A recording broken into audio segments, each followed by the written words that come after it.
lung du le ca hoa hôm thu lui mi khu gió tô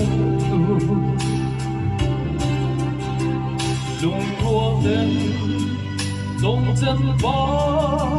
ăn lông là ôm dấu ai chung ra kinh lâu mấy chân tí lên mùa lên dấu lại đi lộ lên xưa qua em xa qua tim rút xa cả nhà mà sẽ phát gì lên khoai hôm dâu áo thơ đi hôm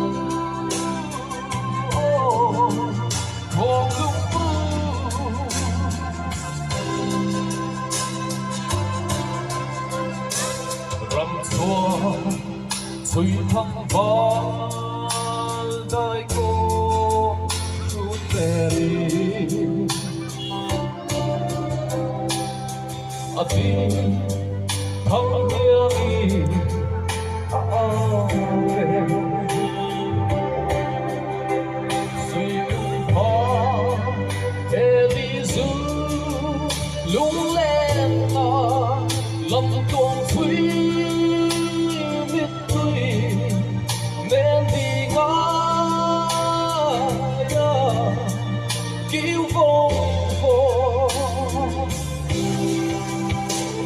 mùa lên dẫu lại đi lộ lên xưa đi mùa đêm xa mùa đêm lúc xa gái nào họ sẽ vẫn chung tình lên đường ăn choa hoàn thành vui tình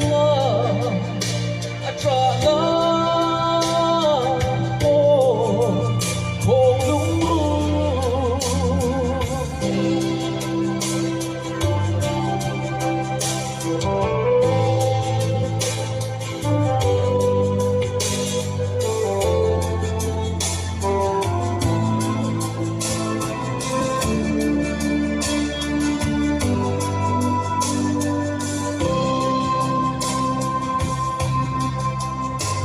đất đua lâu thăng phong xưa lắm chân thuồng lên cứ dấu đâu ra hào lại xưa đi dòng có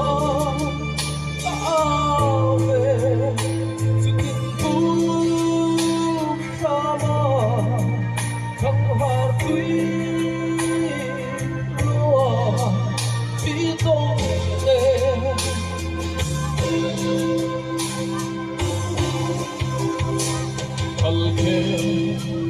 răng lâu gió loang suy thì lệ giờ uy phá nghìn thăng hiên nét tiêu lệ bồi em mây đâm lại cô lên hoa cả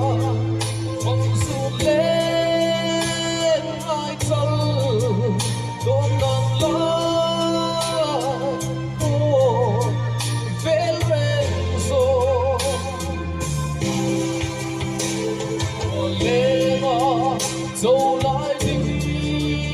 lộ lên xia ly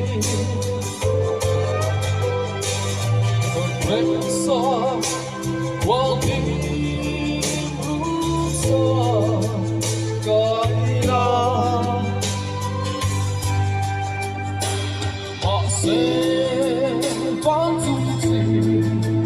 连着你安说耶，我从不平安，让